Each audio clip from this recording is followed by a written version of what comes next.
मैं मध्य प्रदेश का रहने वाला हूँ और प्रभु में आने से पहले जो है, जब मैं बहुत छोटा था तब से ही मैं जो है तांत्रिक विद्या सीखने की कोशिश करता था। और मैं व्यक्तिगत हमारे घर में मेरे बड़े पिताजी इसमें बड़े उस्ताद हैं, अभी भी हैं। और जब मैं स्कूली दिनों में, जब हम स्कूल से आया करते थे शाम के समय और कहीं मेरे बड़े पिताजी जाया करते थे, तो मुझे साथ में ले जाया करते थे और वो जैसा करते थे और उन्हें जो है उन सारी चीज़ों को जो है मुझे सीखने के लिए कहते थे।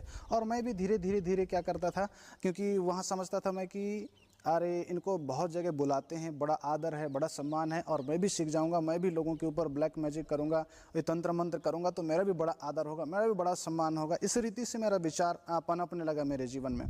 लेकिन जब एक बात को मैं उनके जीवन से जो सुना कि जब आप 2 नंबर जाते समय, 1 नंबर जाते समय ये सारी विद्या को जो है आप क्या नहीं करना, उच्चारण नहीं करना, नहीं तो ये विद्या क्या हो जाएंगे, तुम्हारा ख़राब हो जाएंगे और वो कोई काम का नहीं रहेगा। और इस रीति से फिर उन्होंने बोला तो मैं सोचने लगा कि ये किस तरह की विद्या है, किस तरह का जो है तंत्र मंत्र है जो ऐसा होता है।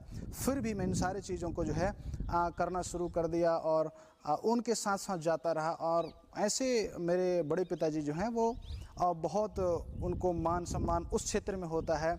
और तो मैं भी चाहता था कि मेरे भी जो है इनके बाद जो है मैं भी सीखूँगा, मैं भी ऐसा करूँगा। ऐसा करके जो मैं भी सीखने लगा, बड़े इत्मीनान से और बड़ा अच्छी रीति से मैं सीखने की कोशिश कर रहा था। लेकिन धीरे धीरे जो है सारी चीज़ें जो है बदलती गईं और मेरा जीवन जो है एक अलग क्षेत्र में चला गया। और मैं भी उसके बाद फिर जैसे मेरे बड़े पिताजी को मैं देखता था, वो शराब पीते थे, सिगरेट पीते थे, दारू पीते थे। और जब मुझे एक जो बीड़ी आती है जो तेंदुपत्ता का बनता है, और उसको मेरे बड़े पिताजी अपने हाथ से बनाते थे। जब हाथ से बनाते थे और जब बोलते थे कि इसमें आग जला के आ, जो चूल्हे में आग जलता है, और जब चूल्हे में आग जलता है तो वहाँ से एक अंगार होती है, अंगार से बेटा जला के लाने के लिए बोलते थे। तो सबसे पहले उस बीड़ी को क्या करता था, मैं पीता था, और उसके बाद मेरे बड़े पिताजी नहीं जानते थे और ला के उनको दे देता था। ऐसे रीति से मैं भी धीरे धीरे शराब पीना, उनके कप होता था दारू पीने वाला, उसके कप को क्या कर थोड़ा बड़ा शराब बचता था उसको भी मैं पी जाता था। और इस रीति से मैं करने लगा तो धीरे धीरे इंटरेस्ट होने लगा। और मैं क्या शराब उस रीति से फिर मैं शराब पीना सीख गया और सिगरेट पीना, बीड़ी पीना, ये सब मेरे जीवन का जो है स्वभाव बन गया। मेरे घर में जैसे देखता था, जिस रीति से मेरे घर में करते थे वही रीति से जो है मेरा जीवन भी आज चलता गया। और ब्लैक मैजिक की तरफ और जो तंत्र मंत्र की तरफ मेरा ज़्यादा झुकाव होने लगा। जैसे मेरे घर वाले करते थे, जैसे मैं देखता था वैसे जो है मैं करता चला गया वैसे मैं। और फिर शराब में ज़्यादा मैं नशे में हो गया। फिर मैं ज़्यादा नशे में हो गया चूँकि मेरे पिताजी हैं वो शराब नहीं पीते हैं, दारू नहीं पीते हैं और गुटखा बीड़ी कुछ नहीं करते हैं। तो फिर मेरे जब जो एक साथ परिवार था, उसके बाद फिर हम अलग अलग हो गए, मेरे पिताजी और मेरे बड़े पिताजी। उसके बाद लोग कहने लगे कि तेरा बेटा कितना दारू पीता है, कैसा तेरा बेटा बिगड़ गया है। और मेरे परिवार में बड़ी कलह और बड़ी जो है, मेरे पिता भी मुझे डांटते थे और मेरे पिता भी मुझसे नफरत करने लगे। और मेरा जीवन बिल्कुल बहुत प्रकार से चिंता और निराशा में था और मैं घर से निकल कर जो है कहीं दूसरे शहर में चला गया था काम करने के लिए। लेकिन उसी दौरान जो है मैं बहुत सारे ऐसे ब्लैक मैजिक और बहुत सारे तांत्रिक लोगों के संपर्क में था। मैं बीमार भी हो गया, फिर भी तांत्रिक लोगों के पास जाता था, दवाई गोली कम करवाता था, तांत्रिक लोगों के पास ज़्यादा जाता था क्योंकि मुझे बहुत भरोसा था उनमें। और चूँकि मैं सीख रहा था लेकिन पूरा नहीं कर पाया, पूरा सीख नहीं पाया। और मैं सोचता था कि लोगों के पास जाऊँगा, अभी समय नहीं है, लेकिन बाद में सीख जाऊँगा। और जब मैं जाता गया, लेकिन जब मैं बीमार पड़ गया, मैं अपने जीवन में देखता हूँ उस समय को, उस दौर को, जब मैं बीमार पड़ गया। और जब बीमार पड़ा तो मैंने बहुत सारे तांत्रिकों के पास गया, लेकिन सब कुछ फेल हो गया, कुछ काम नहीं किया। और डॉक्टरों के पास जाता तो कोई रिपोर्ट जो है आता नहीं था, सब कुछ नॉर्मल आता था। मेरे यहाँ तक कि मेरे गले में जो है पानी भी नहीं जाता था। ऐसे मेरी परिस्थिति, 15 दिन तक मेरा खाना पीना छूट गया। मैं दूसरे शहर में रहता था और साथ साथ मेरे परिवार के लोग भी कहते थे कि दरुआ हो गया, दारू पीने लगा है। और मतलब मेरे परिवार में भी रिश्ता जो उतना अच्छा था नहीं मेरे पिता के साथ। तो मैं बड़ा चिंता में हो गया कि इधर ही मर जाऊंगा तो मेरा जो है शरीर को, लाश को जो है मेरे घर में जो है कोई पहुंचाने वाला नहीं होगा। और उसी दौरान जो है मेरे जीवन में एक डर सा समा गया कि मेरे जीवन के साथ क्या होगा। और तब उसी दौरान जो है ये सारी चीज़ों को मैंने करा, मैं जितना मैं भी जानता था शायद मैं भी इस्तेमाल किया, और जो बड़े बड़े तांत्रिक लोग होते हैं उनके पास भी मैं गया, लेकिन ये सब कुछ फेल हो गया, कुछ काम नहीं आया, मैं निराश हो गया। और उसी दौरान एक बहन ने मुझे जो है प्रभु के सुसमाचार को सुना, प्रभु के इस बात को बताया, यदि तुम प्रभु में भरोसा करोगे, यदि यीशु में विश्वास करोगे तो निश्चय वह तुम्हारे लिए मार्ग निकालेंगे।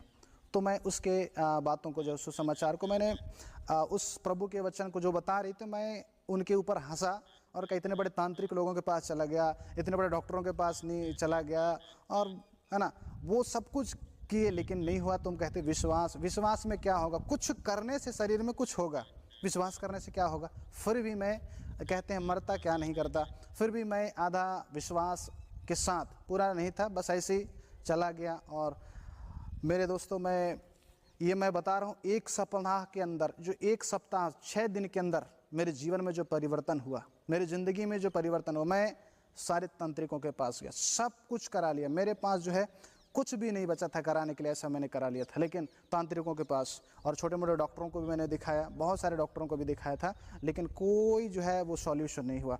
लेकिन जब मैं प्रभु के पास एक कलीसिया में गया, प्रभु के पास जब गया, और जब एक सप्ताह हुआ और पता ही नहीं चला कि मैं उस बीमारी से कैसे ठीक हो गया, और तब से मेरा विश्वास जो बढ़ गया, तब से मैं प्रभु में विश्वास करने लगा कि तांत्रिकों के पास इतना खर्चा करने के बाद, तंत्र मंत्र करवाने के बाद भी जब एक व्यक्ति ठीक नहीं हुआ, लेकिन मैं एक चर्च में गया, प्रभु यीशु में विश्वास कर लिया, और मैं एक सप्ताह के अंदर ठीक हो गया। तब से मेरा विश्वास जो है प्रभु में बढ़ना शुरू हो गया, और तब से मैं प्रभु की सेवकाई में जो है पाया जाता हूँ। तब से मैं प्रभु के पीछे चल रहा हूँ, और आज तक, और आज प्रभु का धन्यवाद हो, और आदरणीय दीपक सर का धन्यवाद करता हूं मैं, जिन्होंने सेवकाई के क्षेत्र में मुझे व्यक्तिगत रीति से बढ़ने के लिए बहुत सहायता की है कि आत्मिक रीति से हमें कैसे आगे बढ़ना है। तब से मेरा जीवन विश्वास में बढ़ता गया, और आज प्रभु की दया से प्रभु ने छोटी कलीसिया हमें दिया है, लेकिन प्रभु के लिए बहुत बड़ी एक उम्मीद है परमेश्वर के नाम में मेरा, कि हम जो है एक दिन निश्चय जो है ये सारे, जो जैसे मैं भुगता हूँ वैसे आज बहुत सारे लोग हैं, उनके बीच तक मैं पहुँचूंगा, और मेरी इस गवाही को बताऊंगा। जब मैं ठीक हो गया, सब कुछ अच्छा हो गया, मैं प्रभु का बहुत धन्यवाद करता हूँ कि मैं ठीक हो गया। लेकिन जब मेरे जीवन में एक और मोड़, मेरे जीवन में एक जो चैलेंज कहना चाहिए, मेरे जीवन में मेरे सामने आ जाता है कि अब जब मैं प्रभु को अपना उद्धारकर्ता ग्रहण कर लिया, और इसके बाद जब मेरे परिवार के लोग जब जानते हैं, विशेषकर मेरे बड़े पिताजी, जो मेरे को जो है तांत्रिक विद्या में जो मुझे निपुण करना चाहते थे, मुझे सिखाना चाहते थे, जब उन्हें इस बात का पता चलता है तो वो कहते हैं कि मेरे पिताजी को बोलते हैं कि तेरा बेटा तो बिगड़ गया है, तेरा बेटा तो दूसरे धर्म में चला गया है, तेरे बेटा को मत आने देना, और तेरे बेटा के लिए यहाँ पर कोई अधिकार नहीं है। इस तरह से तो मेरे बड़े पिताजी के कहने पर मेरे पिताजी भी जो है पूरी तरह से उन्होंने जो है मुझे इनकार कर दिया, कनेक्शन कट ऑफ कर दिया मेरे साथ, और बहुत तरह की समस्याओं को झेलना पड़ा मेरे जीवन में। और जब सारा चीज़ हो गया, सारा कनेक्शन मेरा जो है धीरे धीरे जो है परिवार वाले रिश्ते नाते तोड़ दिए, मेरे पिताजी भी मुझसे नाराज़ हो गए, बात नहीं करते थे, बड़ी मेरे लिए एक समस्या खड़ा हो गया, और बड़े समस्या होने लगे। मेरे जो है पिता मुझसे अच्छे से बात नहीं करने लगे, क्योंकि मैं प्रभु में चला गया, क्योंकि लोग दबाव देते थे कि जो तेरा बेटा है बिगड़ गया है, तेरा बेटा जो ईसाई धर्म में चला गया है, इस तरह से जो नाना प्रकार की मेरे पिता को सुनाते, तो मेरे पिता जो है मुझसे नाराज़ हो गए थे। और मैं चाहता था कि मेरे घर वाले भी उद्धार पाएँ इस बात को, लेकिन मेरे जीवन में जो है परमेश्वर इतना अनुग्रह किया, मेरे ज़िंदगी में परमेश्वर ने इतने अनुग्रह किया कि मेरे जीवन में जो है परमेश्वर ने आज मुझे सेवकाई के लिए जो है हर एक जगह में परमेश्वर ने मेरे जीवन में जो है इस्तेमाल कर रहा है परमेश्वर की सेवा के लिए। और मैं बड़े आज प्रभु के लिए धन्यवादित हूँ कि उन्होंने जो है मेरे जीवन में जो है ऐसे समय को दिया है कि मेरे जैसे लोग हैं आज तांत्रिक इन चक्करों में पड़े हुए हैं, उनके बीच तक मैं जाना चाहता हूँ। मेरी इस गवाही को लेकर मैं बताना चाहता हूँ कि नहीं भाई बहन, ये जो है परमेश्वर ही है जो जीवन देता है। और